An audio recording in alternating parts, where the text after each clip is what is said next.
میں ہندو سے ہمدردی نہ مطلب ہے مسلمان سے، وفا کا درس گیتا سے لیا تم نے نہ قرآن سے، مگر مذہب کا نام آ جائے تو نعرے لگاتے ہو، یہاں دارو حرم کے نام پر جھگڑے کراتے ہو، چلایا جنگلی قانون انسانوں کی بستی میں، گرے ہیں مندروں مسجد تمہاری سرپرستی میں شاعر ہوں جو دیکھوں گا وہی ہر بار لکھوں گا، تمہیں غدار لکھا تھا تمہیں غدار لکھوں گا،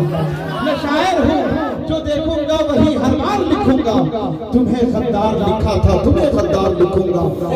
حضور کے ناموس کی حفاظت کے لیے کوئی نہ کوئی اٹھا، کبھی حضرت مولانا ارشد مدنی کی شکل میں، کبھی مولانا محمود مدنی کی شکل میں، کبھی مفتی سلمان ازہری کی شکل میں،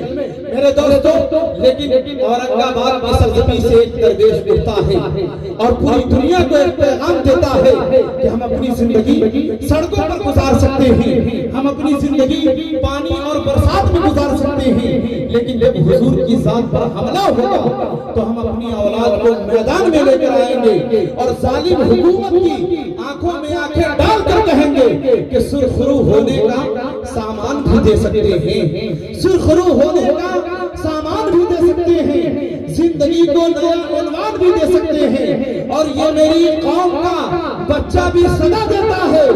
ہم محمد کے لیے جان بھی دے سکتے ہیں، یہ بدلے گا، رسم و رواج بدلے گا، اور اسی طرح کا اگر ہو خطاب جلسوں میں تو نوجوانوں کا ایک دن مزاج بدلے گا، اسی طرح کا اگر ہو خطاب جلسوں میں تو نوجوانوں کا ایک دن مزاج بدلے گا۔ تھوڑا سا ماشاءاللہ ابھی قاری اکرام اکمل صاحب بڑی ہی خوبصورت لب لہجے کے ساتھ آپ تک پہنچ رہے تھے، میں نے پہلے ہی بتایا تھا جس مقام میں پہنچ جاتے ہیں بہت کامیاب ہو جاتے ہیں الحمدللہ۔ دوستو، ہم سب کیا مدینے کے تاجدار، نبیوں کے سردار، پیارے آقا صلی اللہ علیہ وسلم جب اس روئے زمین پر تشریف لائیں تو اس وقت بیواؤں، یتیموں اور غلاموں کا کوئی پرسانی حال نہیں تھا۔ یتیموں اور غلاموں کی زندگی ایسے تھی جیسے کوئی جانور زندگی گزار رہا ہو، لیکن جب حضور تشریف لائے تو اس وقت بیواؤں کی زندگی ایسے تھی، بیوہ اگر کسی خوشی والے گھر میں اپنا قدم رکھ دیتی،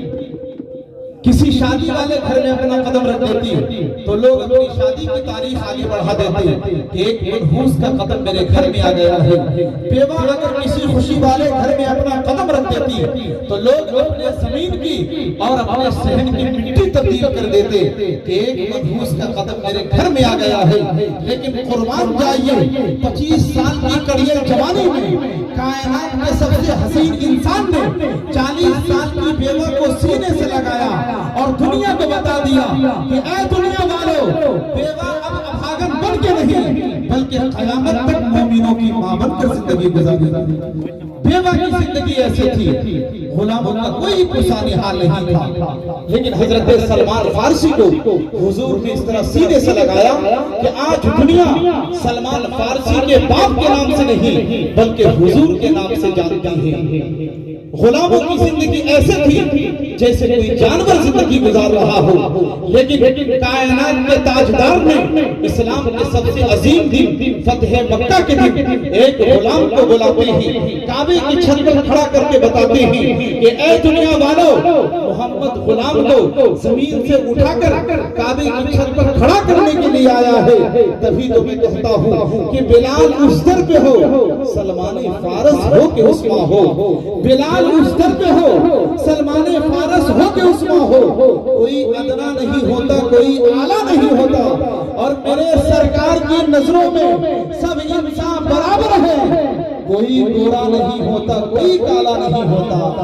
میرے سرکار کی نظروں میں سب انسان برابر ہیں، کوئی گورا نہیں ہوتا کوئی کالا نہیں ہوتا۔ ہر دور میں حضور کے ناموس کی حفاظت کے لیے کوئی نہ کوئی اٹھا۔ سننے کے موڈ میں ہے؟ سنیں گے؟ ہاتھوں کو اٹھا کے ایک بار اٹھا کر کہیے سبحان اللہ۔ دل میں لندن نچیر رکھتے ہیں آرجے مشاعرہ میڈیا، یہ آپ کو کوریج کر رہے ہیں، اور دولہ میڈیا، کئی میڈیا والے ہیں جو آپ کو کوریج کر رہے ہیں، اور انشاءاللہ بہت جلد یوٹیوب پر آپ ایک ہفتے کے اندر آپ اپنے نورانی چہرے کو دیکھ سکتے ہیں، یا آپ کے گھرا کا ایک کلام آپ سماعت کر سکتے ہیں، جناب شاہد گوہر کو سن سکتے ہیں۔ دوستو کہ دل میں لندن نچین رکھتے ہیں، اپنے آقا کا دین رکھتے ہیں، دل میں لندن نچین رکھتے ہیں، اپنے آقا کا دین رکھتے ہیں۔ ہم کو دشمن مٹا نہیں سکتا، ہم خدا پر یقین رکھتے ہیں۔ ہم کو دشمن مٹا نہیں سکتا، ہم خدا پر یقین رکھتے ہیں۔ ہر دور میں حضور کے ناموس کی حفاظت کے لیے کوئی نہ کوئی اٹھا، کبھی حضرت مولانا ارشد مدنی کی شکل میں، کبھی مولانا محمود مدنی کی شکل میں، کبھی مفتی سلمان ازہری کی شکل میں۔ میرے دوستو لیکن اورنگ آباد کی سرزمین سے ایک درویش اٹھتا ہے اور پوری دنیا کو ایک پیغام دیتا ہے کہ ہم اپنی زندگی سڑکوں پر گزار سکتے ہیں، ہم اپنی زندگی پانی اور برسات میں گزار سکتے ہیں، لیکن جب حضور کی ذات پر حملہ ہوگا تو ہم اپنی اولاد کو میدان میں لے کر آئیں گے اور ظالم حکومت کی آنکھوں میں آنکھیں ڈال کر کہیں گے کہ سرخرو ہونے کا سامان بھی دے سکتے ہیں، سرخرو ہونے کا سامان بھی دے سکتے ہیں، زندگی کو نیا عنوان بھی دے سکتے ہیں، اور یہ میری قوم کا بچہ بھی صدا دیتا ہے، ہم محمد کے لیے جان بھی دے سکتے ہیں۔ یہ میری قوم کا بچہ بھی صدا دیتا ہے، ہم محمد کے لیے جان بھی دے سکتے ہیں۔ یاد رکھنا بھرہا کے مسلمان خاموش ہے تو اس کا مطلب یہ نہیں کہ کتوں کے بھونکنے کا وقت آ گیا۔ مسلمان اس دن بولنے لگے گا، حکومت ہند کی آنکھوں میں آ کے ڈال کر کہے گا کہ یہ تاج محل، لال قلعہ اور قطب مینار، یہ تاج محل، لال قلعہ اور قطب مینار، یہ سب میرے ملکوں کی ہے جاگیر کہیں گے، اور ہندوستان نقش ہے دل میں خدا قسم، چھاتی پہ چڑھ کے نعرہ تکبیر کہیں گے۔ ہندوستان نقش ہے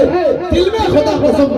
چھاتی پہ چڑھ کے نعرہ تکبیر کہیں گے کہ دیکھنا ظلم کی دیوار رہے گی کب تک، دیکھنا ظلم کی دیوار رہے گی کب تک، نفرت و عشق کی دیوار رہے گی کب تک۔ ہم نے فرعون کو شداد کو مرتے دیکھا، دیکھتے ہیں تیری سرکار رہے گی کب تک۔ ہم نے فرعون کو، اچھا لگ رہا ہے آپ لوگوں کو؟ اچھا لگ رہا ہے؟ ہاتھوں کو اٹھا کر بتائیے کتنے حضرات کو اچھا نہیں لگ رہا؟ اچھا تو تھوڑا بولیے بھیا، تھوڑا بولتے رہے ماشاءاللہ کہ دیکھنا ظلم کی دیوار رہے گی کب تک،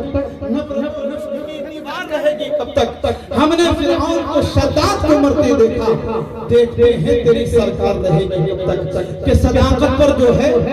وہ رہبری تسلیم کرتا ہوں۔ شیر سچا اور اچھا لگتا ہے تو ممتاز بھائی تھوڑا بولیے آپ بھی، تھوڑا سا دو تین نوجوان ادھر سے تیار ہو جائے، دو تین ادھر سے تیار ہو جائے، قسم خدا کی مزہ آ جائے گا کہ کڑوا کسیلا کر دیا ماحول ملک کا، نفرت کا زہر دے دیا ہر ایک زبان کو، اور لالچ میں راج پاٹ کے اس چائے والے نے برباد کر کے رکھ دیا ہندوستان کو۔ لالچ میں راج پاٹ کے کہ صداقت پر جو ہے وہ رہبری تسلیم کرتا ہوں، جو سچا رہنما ہے اس کی میں تعظیم کرتا ہوں، جو سچا رہنما ہے اس کی میں تعظیم کرتا ہوں۔ تعصب کو بڑھاوا دینے والے رہبروں بولو، ضمیر و ظرف کے سودا کرو، اپنی زباں کھولو، ضرورت ہے اجالوں کی، اندھیرا کر دیا تم نے کہ لفظ رہنمائی کو بھی گندا کر دیا تم نے، تجارت کر کے لاشوں کی محل تعمیر کرتے ہو، غریبوں کے لہو سے زندگی میں رنگ بھرتے ہو، یہ کمزور آدمی کیا جانور بھی شرما گئے تم سے، جیو گے جب تک شیطان بھی شرمائے گا تم سے۔ غریبوں کے نگر میں جب بھی قتل عام ہوتا ہے تمہارے بازوؤں میں حسن اور لب پر جام ہوتا ہے، تمہارے ہی اشاروں پر چمن میں آگ لگتی ہے، تمہارے کارناموں سے بدن میں آگ لگتی ہے۔ تمہیں ہندو سے ہمدردی نہ مطلب ہے مسلمان سے، وفا کا درس گیتا سے لیا تم نے نہ قرآن سے، مگر مذہب کا نام آ جائے تو نعرے لگاتے ہو، یہاں دارو حرم کے نام پر جھگڑے کراتے ہو، چلایا جنگلی قانون انسانوں کی بستی میں، گرے ہیں مندروں مسجد تمہاری سرپرستی میں۔ میں شاعر ہوں جو دیکھوں گا وہی ہر بار لکھوں گا، تمہیں غدار لکھا تھا تمہیں غدار لکھوں گا۔ میں شاعر ہوں جو دیکھوں گا وہی ہر تمہیں غدار لکھا تھا تمہیں غدار لکھوں گا. اب آئیے دوستو آج کی اس اسٹیج پر مقدس علماء کرام نے ایک عظیم الشان قافلہ موجود ہے. با اخلاق مؤدب